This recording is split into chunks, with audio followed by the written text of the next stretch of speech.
Bom dia, queridos amigos. Que a doce paz de Jesus se faça presente no seu coração. Convido-os a elevar o seu pensamento, buscando as esferas superiores, sentindo nesse momento que o seu pensamento cresce, expande e que a irradiação de luz do Cristo te alcança. Serenemos, pois, nossos pensamentos. Tenhamos fé e confiança que todos nós estamos tutelados pelo amor do Cristo Jesus. Se você está passando por uma dificuldade qualquer, meu irmão, lembre-se que a fé e a oração nos sustenta e as suas decisões serão muito mais claras. Tenha confiança na palavra de Jesus. Hoje nós vamos ler abandonar pai, mãe e filhos. Aquele que houver deixado pelo meu nome sua casa, seus irmãos, ou suas irmãs, ou seu pai, ou a sua mãe, ou a sua mulher, ou seus filhos, ou suas terras, receberá o cêntuplo de tudo isso e terá por herança a vida eterna. Mateus 19, 29. Então disse-lhe Pedro: quanto a nós, vês que tudo deixamos e te seguimos? Jesus lhe observou: digo-vos em verdade, que ninguém deixará pelo reino de Deus sua casa, ou seu pai, ou a sua mãe, ou seus irmãos, ou sua mulher, ou seus filhos, que não receba, já neste mundo, muito mais, e no século vindouro, a vida eterna. Lucas 18, 28 e 30. Disse-lhe outro: Senhor, eu te seguirei, mas permite que antes disponha do que tenho em minha casa. Jesus lhe respondeu: quem quer que, tendo posto a mão na charrua, olhar para trás, não está apto para o reino de Deus. Lucas 9, 61 e 62. Sem discutir as palavras, deve-se aqui procurar o pensamento que era evidentemente este: os interesses da vida futura prevalecem sobre todos os interesses e todas as considerações mundanas, porque esse pensamento está de acordo com a substância da doutrina de Jesus, ao passo que a ideia de uma renunciação à família seria a negação dessa doutrina. Não temos, aliás, sob as vistas, a aplicação dessas máximas no sacrifício dos interesses e das afeições de família aos da pátria? Censura-se, porventura, aquele que deixa seu pai, sua mãe, seus irmãos, sua mulher, seus filhos para marchar em defesa do seu país? Não se lhe reconhece, ao contrário, grande mérito em arrancar-se as doçuras do lar doméstico aos liames da amizade para cumprir um dever? É que então há deveres que sobrelevam a outros deveres. Não impõe a lei à filha a obrigação de deixar os pais para acompanhar o esposo? Formigam no mundo os casos em que são necessárias as mais penosas separações. Nem, por isso, entretanto, as afeições se rompem. O afastamento não diminui o respeito, nem a solicitude do filho para com os pais, nem a ternura destes para com aquele. Vê-se, portanto, que mesmo tomadas ao pé da letra, excetuado o termo odiar, aquelas palavras não seriam uma negação do mandamento que prescreve ao homem honrar a seu pai e a sua mãe, nem do afeto paternal, com mais forte razão, não o seriam, se tomadas segundo o Espírito.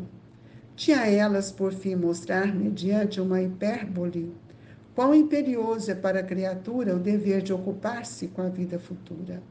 Aliás, pouco chocantes haviam de ser para um povo numa época em que, como consequência dos costumes, os laços de família eram menos fortes do que no seio de uma civilização moral mais avançada. Esses laços mais fracos nos povos primitivos, fortalecem-se com o desenvolvimento da sensibilidade e do senso moral. A própria separação é necessária ao progresso. Assim, as famílias como as raças se abastardam desde que se não entrecruzem, se não enxertem umas das outras. Essa é a lei da natureza, tanto no interesse do progresso moral quanto no progresso físico. Aqui, as coisas são consideradas apenas do ponto de vista terreno.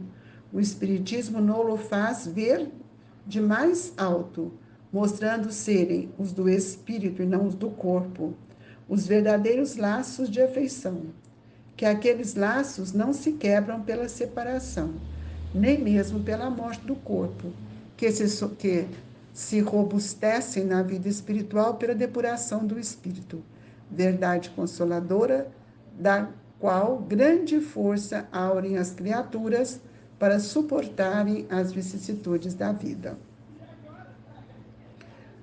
Amado Jesus, querido Mestre, que nesta manhã iluminada possamos receber o amparo para os nossos corações, os nossos pensamentos, a fim de que possamos administrar melhor nossas construções mentais, nossas escolhas e o nosso fazer.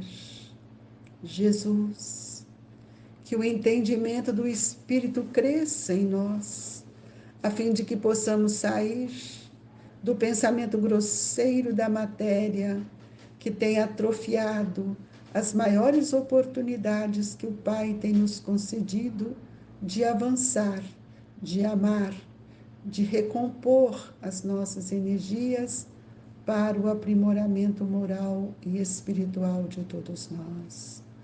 Que nossa Mãe Maria Santíssima agasalhe-nos no seu manto de amor, que sintamos fortalecidos pela fé e que todos juntos, irmanadas no mesmo pensamento, possamos nos fortalecer na luz do Evangelho de Jesus.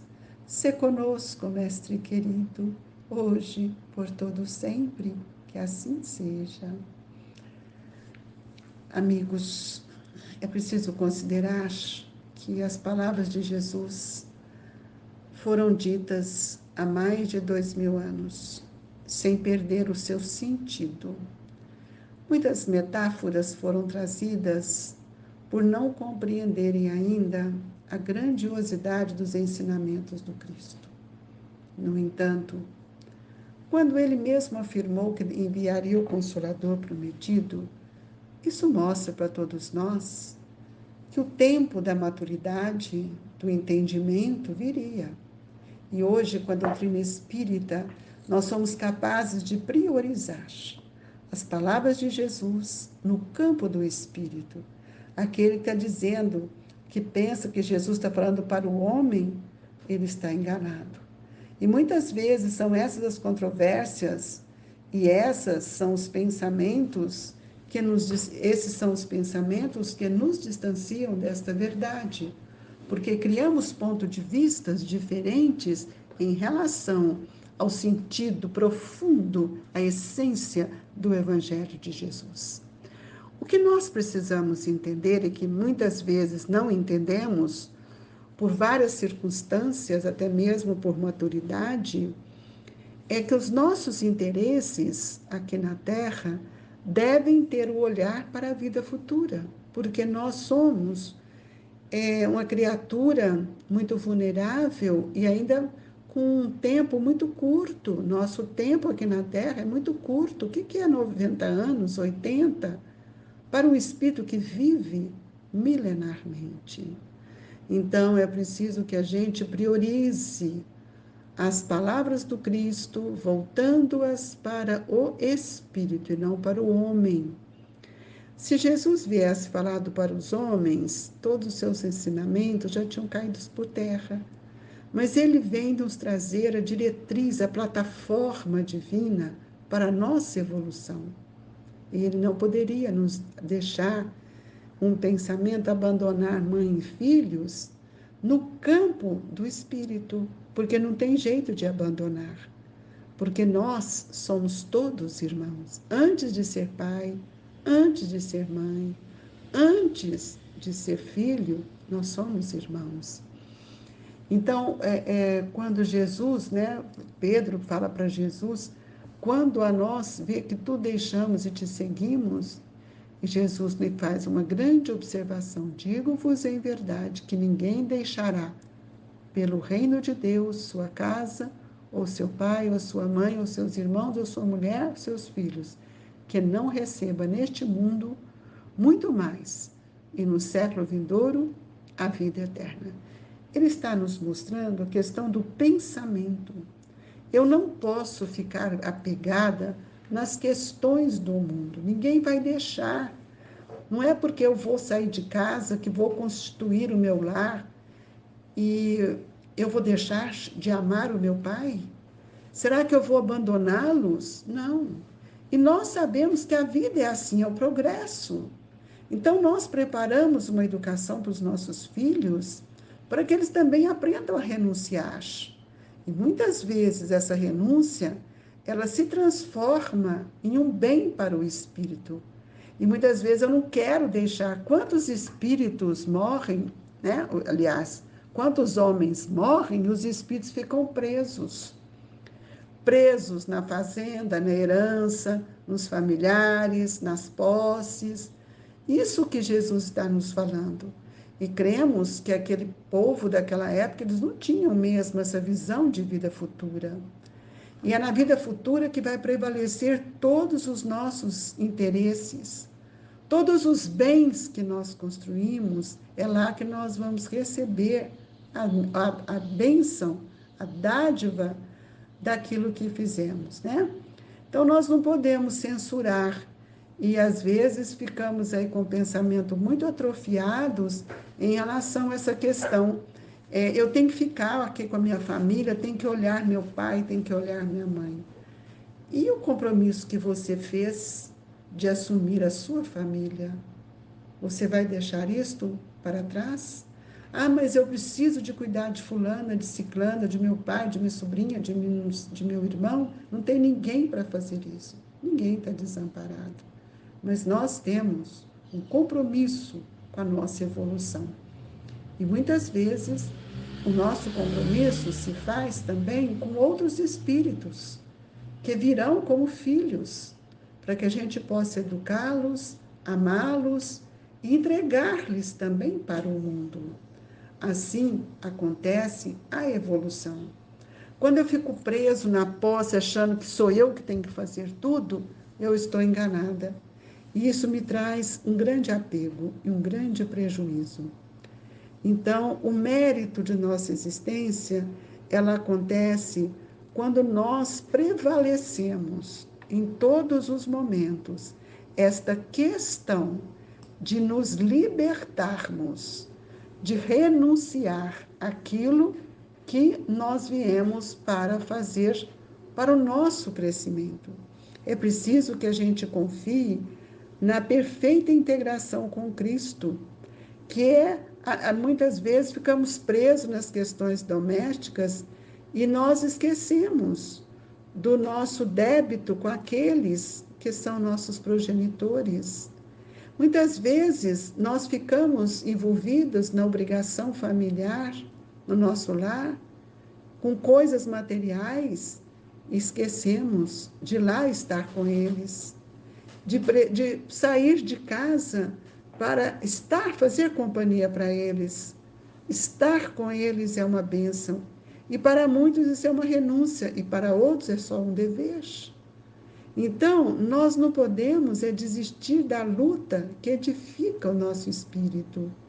E todas as vezes que nós renunciamos com Jesus, sabendo o que nós estamos fazendo, nós não colocamos dificuldades e nem vamos aumentar os problemas. Muito pelo contrário, nós vamos permanecer fiel ao Cristo, vencendo as nossas lutas, compartilhando com eles, e a mesma coisa eles conosco. Então, quantos abandonam porque traz um pensamento muito aquém daquilo que a doutrina espírita está nos falando. É preciso, meus irmãos, desvencilhar das pesadas algemas do egoísmo. Quando nós sentimos presos naquele grupo de família, o grupo familiar, muitas vezes nós também criamos o medo de perder, o medo de deixar, o medo de ser o meu compromisso. Todos nós fazemos um planejamento reencarnatório. E se nós tivermos que ficar eternamente ali, eternamente, que eu estou dizendo, o tempo da matéria, com os nossos pais, e que seja esse a nossa intenção, nós vamos nos desdobrar para auxiliar a família, mas precisamos tomar cuidado para que nós não venhamos também a reclamar lá na frente. Eu podia ter constituído a minha família, mas fiquei presa com meus pais. E aqui o Kardec nos mostra uma comparação muito, muito importante quando ele fala de um militar que deixa a pátria, mas ele vai porque ele tem um compromisso com a nação. Por que eu não vou para fora do país defender a pátria? Porque eu não trouxe esse compromisso. Mas muitos espíritos são convocados, sentem bem, sentem alegria de fazer isto por nós. Então, é preciso que a gente possa tirar, né, dentro de nós aquilo que nós recebemos de bom. Então, muitas vezes nós recebemos tanto exemplo, tanta postura de nossos pais, e nós não reconhecemos o esforço da renúncia. É preciso, portanto, que a gente aprenda a amar. Mas esse amor é um amor que cresce, não é um amor que atrofia, não é um amor que retira a oportunidade. Então, a gente não vai abandonar pai e mãe, porque é a lei honrar pai e mãe, amai-vos uns aos outros. Mas eu preciso saber que quando eu trabalho comigo a palavra ou o pensamento abandonar os que convivem conosco, o amor por amor ao Evangelho é calar dentro de nós, de personalidade exclusivista, às vezes até gritante, para sermos úteis ao anonimato da compreensão e da caridade. Quantas pessoas queridas que foram para os conventos, para as clausuras, afastando da convivência e do relacionamento familiar em nome do Cristo. E muitas vezes, naquela vida contemplativa, deixam de fazer os verdadeiros compromissos que veio realizar. Para seguirmos ao Cristo, não basta falar assim, eu já esqueci todo o mal. E se implantar no solo do nosso coração a verdade, a semente da verdade. Porque a semente da verdade, ela abafa, ela destrói a ignorância. E muitas vezes a verdade cresce, se expande numa verdadeira lavoura divina. Então, meus queridos irmãos, repense muito nas suas ações. Nesta hora em que nós temos visto tantas famílias se afastarem, divisões, mas nunca pensemos que nós não temos o direito de roubar de quem quer o direito de liberdade, de construção, de fazer da sua vida uma reparação constante. Assim, nós temos visto, né, quanto Deus nos oferece para a gente mudar esse além de progresso, que nós misturamos raças, misturamos costumes, fazemos enxertia de valores uns aos outros pelo exemplo, pela postura, né? Isso faz parte do progresso moral de todos nós. Ninguém pode ficar preso ao terreno aqui na Terra. E o Espiritismo vem com toda a força para nos mostrar que o espírito está acima da matéria. Então, é isso que esse evangelho está nos convidando, que nós caminhamos como espírito, com o objetivo de aprimorar os nossos sentimentos e que um dia possamos compreender o verdadeiro sentido da palavra ou do ensinamento, implantar o reino de Deus dentro de nós. E a família é um instrumento que vai nos auxiliar a implantar o reino de Deus dentro de nós. Receba com carinho o nosso abraço, nossas vibrações em seus corações, pedindo a Jesus que nesta hora sejamos agraciados com passe, convidando a todos a elevar o seu pensamento e que os espíritos amigos possam estender as suas mãos sobre nós. Senhor, que as dádivas sublimes do seu amor caiam sobre todos, que a nossa água seja fluidificada e que as bênçãos divinas estejam ali, trazendo para nós do laboratório divino o medicamento que tanto necessitamos. Paz e alegria, irmãos, que a paz esteja no coração de todos. Recebam com muito amor as vibrações do Grupo Espírita Esperança e Caridade, Colégio Allan Kardec. Fique com Deus, meus queridos irmãos, que a paz de Jesus esteja sempre em nossos pensamentos. Que assim seja.